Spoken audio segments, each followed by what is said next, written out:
Olá, amigos. Que a paz do nosso Mestre nos envolva, para que possamos abrir a nossa mente e o nosso coração aos seus ensinamentos. Hoje a nossa reflexão está no capítulo 4 do Evangelho segundo o Espiritismo. O título é Ninguém pode ver o reino de Deus se não nascer de novo. Essa é uma frase que está em uma conversa de Jesus e Nicodemos.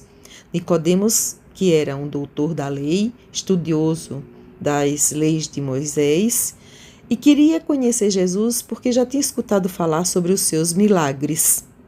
E uma noite Nicodemos busca o mestre e conversa com ele.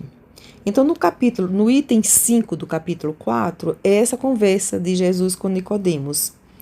E diz assim: E havia um homem dentre os fariseus por nome de Nicodemos, senador dos judeus. Este uma noite veio buscar a Jesus e disse-lhe: Rabi, sabemos que és mestre vindo da parte de Deus, porque ninguém pode fazer estes milagres que tu fazes se Deus não estiver com eles.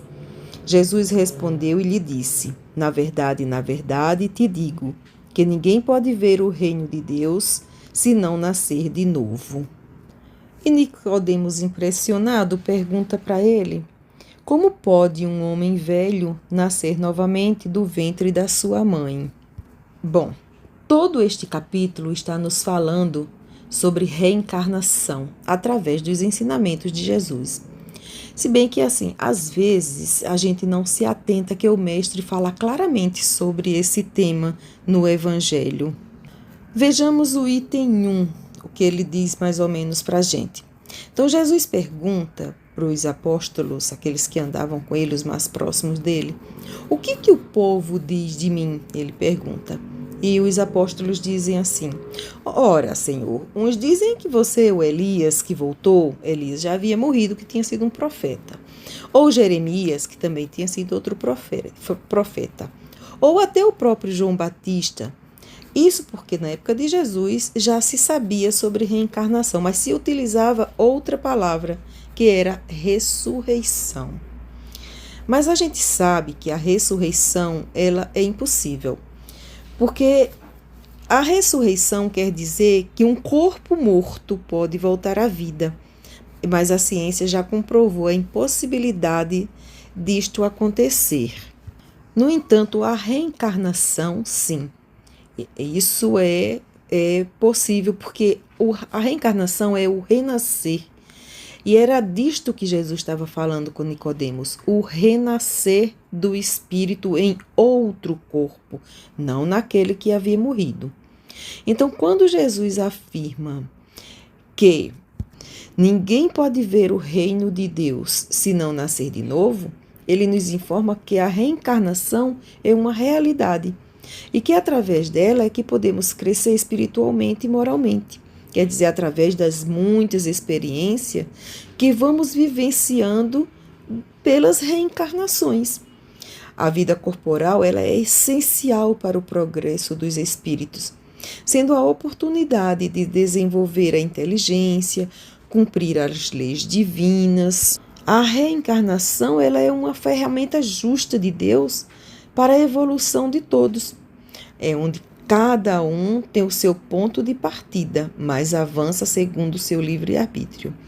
Ele pode repetir experiência, que são as várias reencarnações, até que tenha completado todo o seu aprendizado. Quer dizer que a gente não tem um número X. Temos um número X de 10 reencarnações para melhorar? Não. Nossas reencarnações são infinitas, mas são necessárias.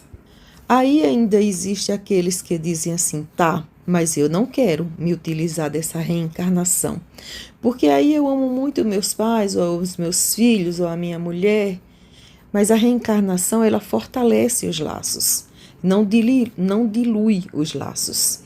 Então ela não destrói, porque o amor que existe naqueles que se afinam, ele sobrevive. Sobrevive, inclusive, à morte do corpo físico. Os laços de família, eles são fortalecidos pela reencarnação e não destruídos por elas, né? No espaço, os espíritos afins, eles formam grupos de famílias Independente daquela expressão que a gente costuma falar, laços de sangue, a reencarnação apenas separa momentaneamente, por curtos períodos, porque às vezes a gente fica o quê? 50, 70, 80 anos, 90, ou máximo 100 anos.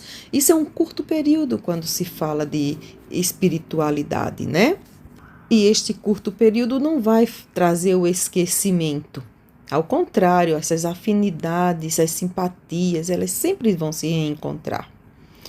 E isso vai fazer com que os mais adiantados procurem sempre progredir e trazer os retardatários para que progridam também. E assim se constrói as verdadeiras afeições espirituais, que é a única mesmo que sobrevive à morte do corpo físico. Às vezes nascem na mesma família aqueles que não são simpáticos. E a gente se pergunta por que Deus permite isso, né? É para que seja prova para uns e progresso para os outros, porque é da lei que colhamos o que plantamos. Não é castigo, é justiça educacional. Existe uma frase que diz assim, que nós somos herdeiros de nós mesmos. Isso quer dizer que nós somos responsáveis por colher os resultados das nossas próprias ações e escolhas, tanto boas como ruins, ao longo desta vida e das futuras. Quer dizer que o nosso futuro ele é moldado por nosso presente e principalmente que ele nos chama à consciência do nosso livre-arbítrio. Ainda falando sobre a frase de Jesus, ninguém pode ver o reino de Deus se não nascer de novo, a gente deve compreender que este nascer também nos chama a reaver os nossos princípios e conceitos. Porque o nascer é em espírito, mesmo que estejamos no nosso corpo físico. Porque há muita gente que ainda não conseguiu, que está encarnado, mas não tem consciência que a vida não cessa com a morte do corpo físico. Não tem consciência que a maior maravilha do Pai para conosco é ter nos proporcionado a lei da reencarnação, é nos mostrar diariamente que depende unicamente de nós desenvolvermos as belezas da vida com crescimento seguro. Lembrando de uma frase de Jesus que diz: eu te louvo, Pai, Senhor do céu e da terra, porque escondeste estas coisas dos sábios e revelaste aos pequeninos, nos mostrando que precisamos ter humildade para entender a profundidade da bênção que a vida é para nós. Nos lembremos, meus amigos, que mesmo nas maiores dificuldades devemos agradecer ao Pai, pois são lições que necessitamos para nos fortalecer.